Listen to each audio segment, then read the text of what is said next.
Hey there, my Louisiana friends. I want to run something by you guys. Our legislative sessions within the state of Louisiana, they don't start until March. But this is the time of year where we actually start seeing pre-filing of some bills that they're going to try to run through during the springtime whenever they actually get into legislative session. There's a bill that has been pre-filed already, House Bill number 8 by Representative Fontenot. This is one of those bills that overall the existence of this bill already gives me a problem. But this just kind of pours a little salt in the wounds whenever they bring these types of bills up and try to, I guess, add to them. My entire life, I've always been bothered by different treatment of people who are otherwise the same. In other words, I don't care what your last name is. I don't care what your job is. I don't care who you know. I don't care how much money you make. I don't care what color your skin is. I don't care what gender you are. I don't care what gender you choose. None of that bothers me. If you extend a certain level of respect to me, you will get it in return. In fact, I start out giving everyone the benefit of the doubt, like right here.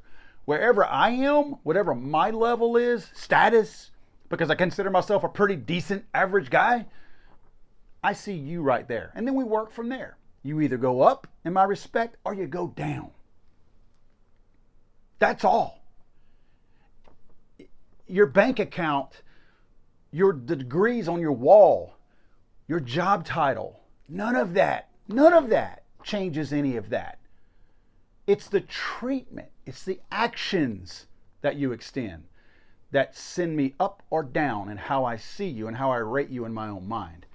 A bill like this, the current existing bill, actually allows for big shots, active justices, judges, federal courts, legislatures, officers of either house of the legislature, our big shots over there in Baton Rouge, assistant district attorneys, U.S. states attorneys, a whole long list of people are allowed to carry a firearm that we otherwise, without buying a permit, without going to some kind of a concealed carry course, would not be able to carry a firearm. These people, just by their job title, are allowed already to carry a firearm. Now they're wanting to add, the reason why this bill is even up is because they're wanting to add city prosecutors and assistant city prosecutors. I don't know why they're not already a part of this bill, because they fit and fall in right in with everybody else that's already here.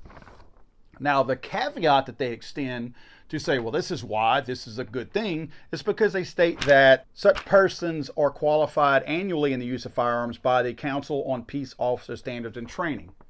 Isn't that special?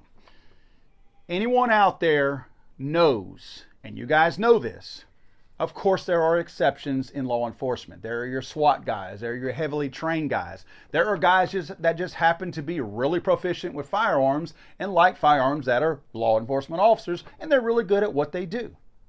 But for the most part, you and I both know this, and most law enforcement guys already know this.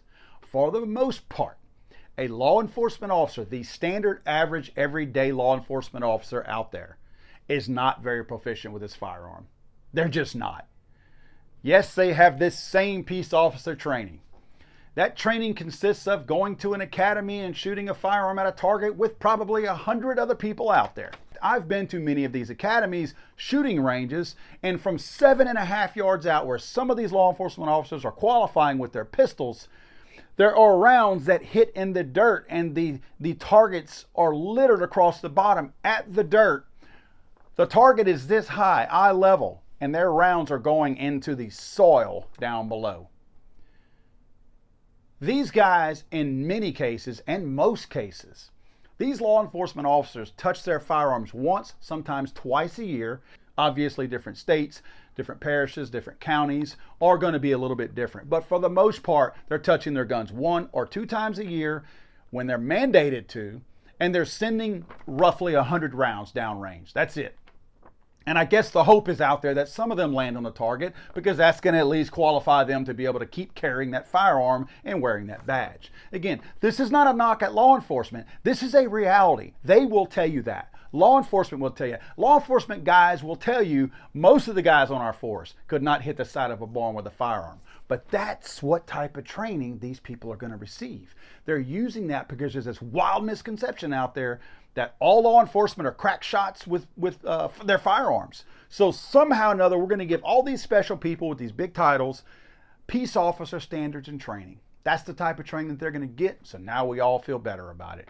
No, guys, I would be willing to bet that the extent of their training is more than likely. First of all, it's political people that are walking in there to receive this training. So it's probably more along the lines of, hey, Mr. So-and-so. I mean, it's a political deal. They have to run them through there. They don't want to subject them to all the ridiculous types of training that they actually would need in order to perform and use those firearms safely. But you've got a person that's touching a firearm for the first time, and the only reason why they're doing it is because now they're special. Now they have a title. So they're going to run them through the type of training that most likely just keeps them from blowing their leg off or shooting somebody else accidentally. That's probably the type of training they're going to receive, like holstering your firearm. It's probably, hey, this is a magazine. This is where the magazine goes. If you want to shoot your firearm, you aim it at the person that you want to shoot. Yes, these are sights on top. And this right here is the trigger. Now, don't touch the trigger until you're ready to shoot. What bothers me with that is not the fact that these people are going to get piss poor training and they're not going to be any more qualified to carry a firearm than you and I would after that. It's the fact that we are held to some weird standard, the average everyday guy out there, that somehow or another, because we haven't received this peace officer standards training, that we can't carry a firearm. Remember constitutional carry? We tried and we almost got constitutional carry last year. Actually, it got passed, then it got vetoed by our governor. That's how close we got. You know why? Because we're not special enough. All these people with these titles right here, those people are special enough. But you and I both know that most of us already received that training. Why? Because we're responsible gun owners and we seek that out on our own. We don't need a mandate. We don't need somebody to tell us that we have to do this in order to do this. I don't need to be told you have to be able to do X in order to do Y. I'm already trained. I seek that out on my own. I'm more qualified and far more trained than most of the people on this list, and I'm just an average guy that likes guns. You guys out there are far more trained than every single person on this list is my guess. Yet these people are special because they received peace officer training and you did not. So they can carry in these places. And you know what's even really weird? What if I were to go receive the same training that this whole list of people received right here, just so that I could carry a gun in the same places that these people right here carry? Guess what? I still couldn't do it because I'm not on this list. So the training has nothing to do with it. It's the fact that I'm not on this list and I'm not a big shot. So now I can't carry a gun in the same place where these big shots go. Let's go, Brandon.